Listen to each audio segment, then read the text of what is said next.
Il-Ministru Evarist Bartolo ma kommettix ruħu meta se jkunu lesti l-iskejjel taż-żejtun u tal-qawra tal meta naqas milli wieġeb il-mistoqsijiet li sarulu minn dan l-istazzjon. Għandek indikazzjoni meta jitlestew l-iskejjel ta' San Pawl il-Baħar iż-Żejtun?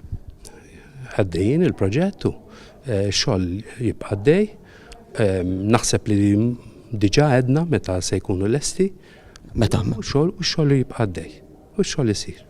Mikiel il-Gvern qal li se jiftaħ l-iskola l-ġdida tal-qawra f'Settembru li ġej, rapporti jindikaw li xorta nħarġet offerta ġdida biex jinxtraw klassijiet containers ġodda.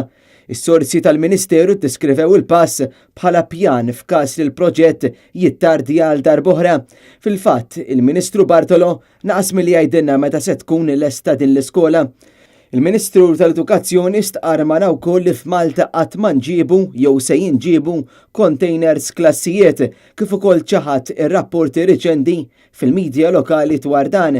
Evarist Bartolo wissiena kemm il-darba biex ma nużawx aktar il-kelma containers għax kontu l-istudenti mhux qegħdin fil-containers. L-użu tal-kelma container juża min juża hija falsa u qarrieqa u inġusta.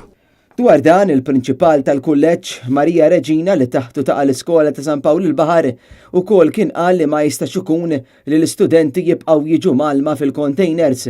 U dan kollu fuq din il-kwistjoni, il-priorità tal-Ministru tal-Edukazzjoni kienet biss it-twissija biex ma nibqgħux insejħu l-klassijiet containers kif huma fil-verità containers.